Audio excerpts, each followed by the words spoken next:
everyone, Martes na naman po, and that means that welcome again to another The Vlogs HR Corner. I'm with Flory again, ang aking napakagandang kaibigan. Salamat again. Ang daming nating nakausap, ang dami ring nagtanong at nasagot natin yung ilan sa katanungan nila with regards to the topic last week, which is about the differences of unlimited and limited contract. At syempre, ang tanong ng marami, kailan yung po ba ilalabas yung episode with regards naman the right computation of gratuity or ang end of service? Yan yung pinakamaraming tanong. Pag-uusapan po natin lahat ng bagay na yan at pwede din kayo syempre magbigay ng inyong mga tanong sa pagtatapos ng episode natin today. So simulan na po natin, ilabas again ang paper at ang inyong mga ballpen o lapis. Ako po si Lance, kasama si Flory, and this is The Vlog.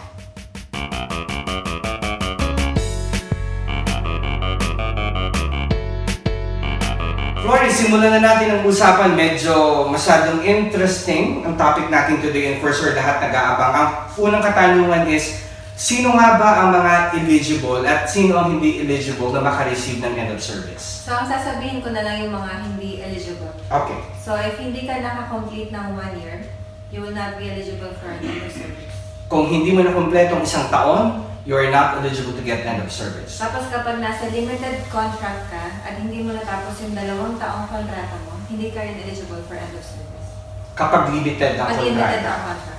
Who else are not eligible for this? Pagka, let's say may kaso ka, Okay. under Article 120, Okay. misconduct or anything na nag-cause ng loss sa company, hindi ka eligible for end of service. Hindi ka eligible sa end of service. Ano naman yung mga elements o yung mga bagay na dapat i-consider kapag ikukwentahin na natin o ikukompute na natin yung end of service ng mga empleyadong nag-resign?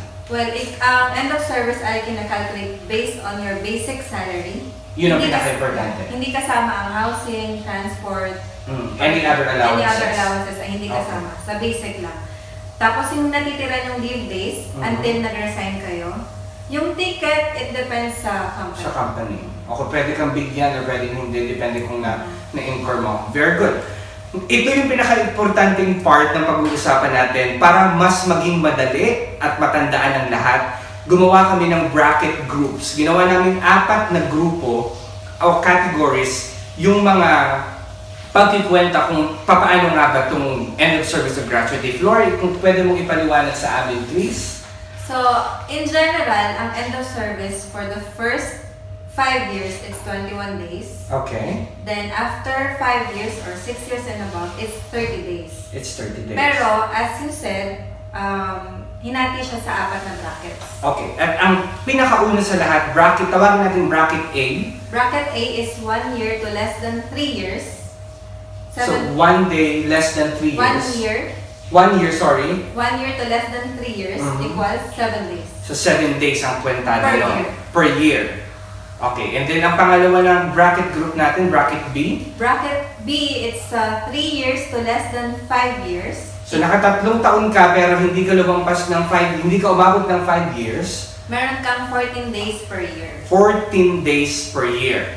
Bracket C naman natin. Bracket C, exactly 5 years. Meron kang 21 days per year. So, 5 taon mo na kumpleto, 21 days per year naman ang pagkikwenta. At ang pinakahuli, above 5 years, meron kang 30 days per year. so, kung lumampas ka naman ng 5 taon at nagtagal ka pa sa kumpanya, 30 days naman ang kwentada nito. Yung ika-6th year mo and above is equivalent to 30 The 30 years. Okay, 30 mas padadaliin pa natin to. Gumawa kami ng mabilis at madaling formula na makikita nyo ngayon sa inyong screen. Ang formula natin, Flory, is basic divided by 30 days. so basic pay ninyo divided by 30 days. You'll get your 1 day salary. You get your 1 day salary. Okay? Times the bracket group. Tandaan. A is 7 days. B is 14 days. C is 21 days. And then D is 30 days. That's above 5 years. Yung last bracket. Yes. And times the number of years that you serve the company. again, para mas mabilis, basic pay divided by 30 days times the number, yung bracket group ninyo, times the number of years ninyo sa company. Okay. Mas padadaliin natin at gagawing simple, magbibigay tayo ng mga examples sa inyong lahat per bracket group. Simulan natin, Miss Flory. Ang unang example natin, So, ang salary mo is 3,000. Okay. Tapos na complete mo yung 2 years sa company. Okay, so 2 years na kumpleto. So papasok to sa bracket A, which is between 1 less than 3 years. Yes. Okay. Basic salary divided by 30 days equals 100 dirhams per day. Yes. So, dun tayo sa bracket A, which is 7 days per year. So, times 7 days times 2 years ka nag-serve sa company. So, ang magiging kwenta nito is 1,400 dirhams. So, ulitin lang natin, 3,000 divided by 30 days times 7 days times 2 years equals 1,400. Madali lang. Huwag malilito. Ayan po sa inyong screen kung paano kwentahin ang example ng ating bracket A. Punta tayo sa bracket B. Si employee ay meron 3,000 dirhams na basic pay at nagtagal siya sa kumpanya ng 4 na taon. So, paano naman ito? So, nag-fall naman siya dun sa ating bracket B, which is 14 days. So, again, 3,000 divided by 30 equals 100 per day times 14 days times 4 years equals 5,600. So, kung mas nagtagal ka pa pala, ng 2 taon pa, may 5,600 ka na.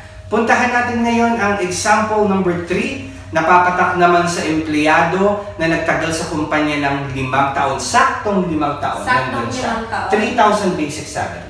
Again, pag saktong 5 taon, meron kang 21 days per year. So, as an example, 3,000 divided by 30 days times 21 days times 5 years equals 10,500.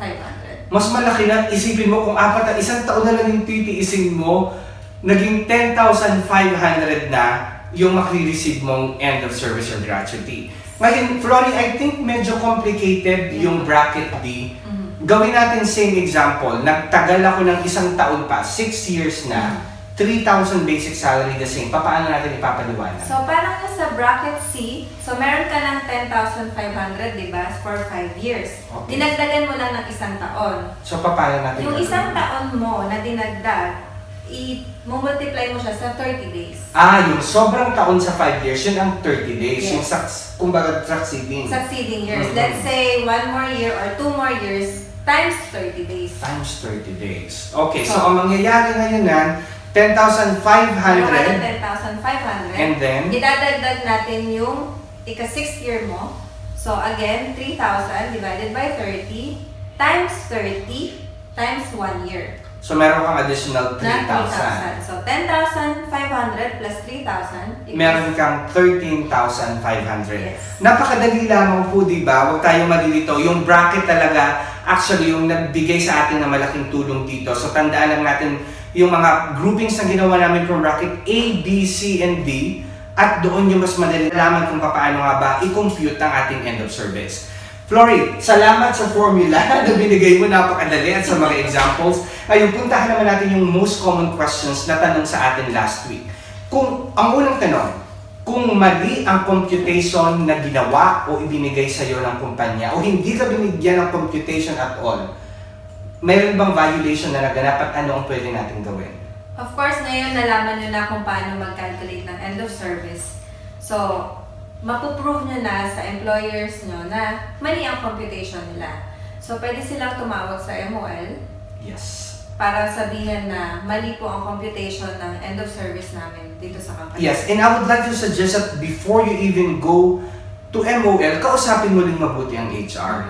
Sabihin na, I think that I was able to get the right way of computing my end of service. May nakausap din ako mga kaibigan sa HR na ang pangalan ay Flory at Lance ng The Vlog. At kapag hindi sila sumang-ayon pa rin, that's the time that we suggest that you call MOL. Pangalawang tanong, Flory, ayaw namang bayaran ng kumpanya ang end of service. Totally, wala kang end of service. Pero alam mong eligible ka na kunin ito. It's a big violation. It's a big violation. Hindi ka naman terminated because meron kang ginawang misconduct or hindi sila just pwedeng basta lang walang bayad ang end of service mo. So dapat laging alamin ang karapatan. Yes. Kaya malaking tulong na lagi tayong nagbabasa, nakikinig at nagtatanong bago tayo gumawa ng Saka nasa contract mo yun eh. Yes. Makikita mo yun sa contract mo, so pwede mo sabihin sa kanila na base sa contract ko, meron akong end of service. Alam nyo na kung paano gagawin.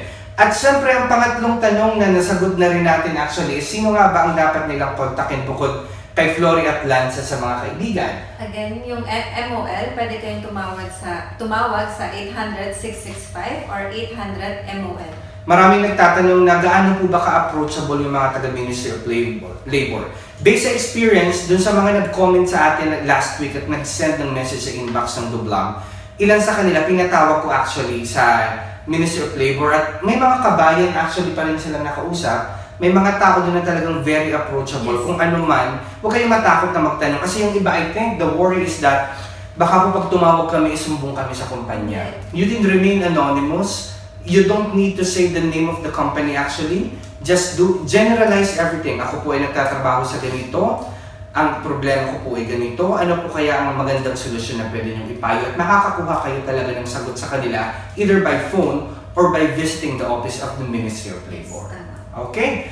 Isang mabilis ang recap. Again, Flory, ano ang pinaka-importanting element na kinukonsider natin sa pagkikwenta ng end of service? Ang basic salary.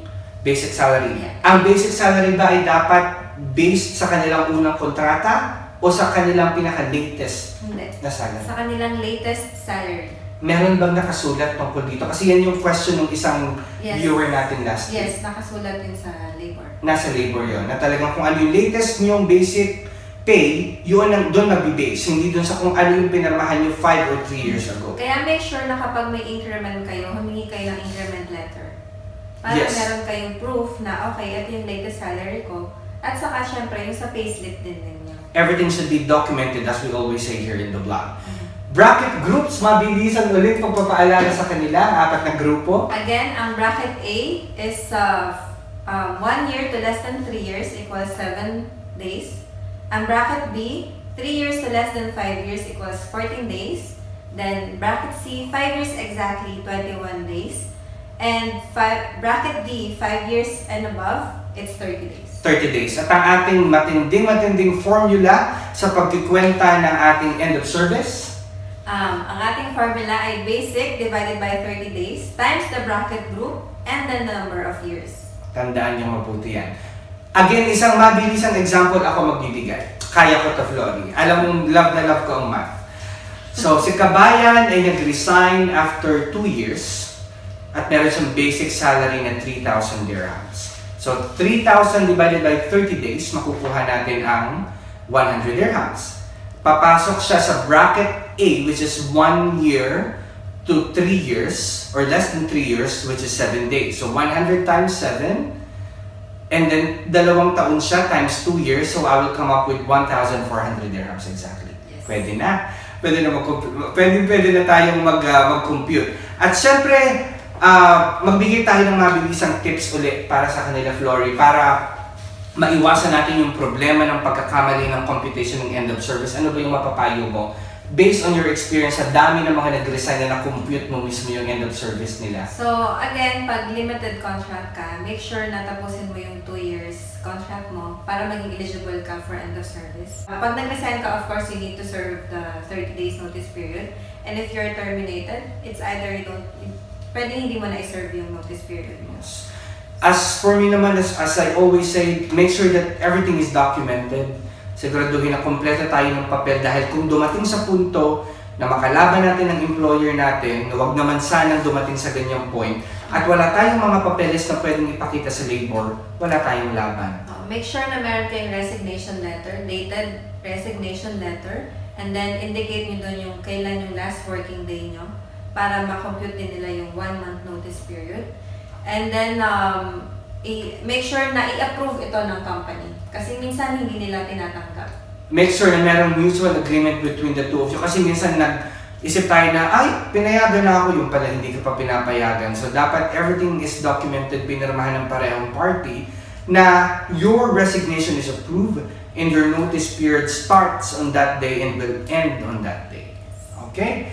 Flory, maraming salamat again. But before that, may mga babatiin lang ako mga masugid na taga-subaybay ng The Vlog. Si Winnie Weng Abisa ng Abu Dhabi, Rachel Rivera of Dera, si Nino Barrientos, MB Bulaong, Mark Adaya or Ayada, Abdul Ali, May de la Peña, Raquel Amada, Rudy, Francisco Kuya Rudy, Eya Delgado, Percival Mamangon, Zet Francisco, at yung isang tinawagan mo regarding sa pagkikwenta ng end of service, si Hans Kizon. So maraming salamat po sa inyong lahat. We hope na marami kayong natutunan today.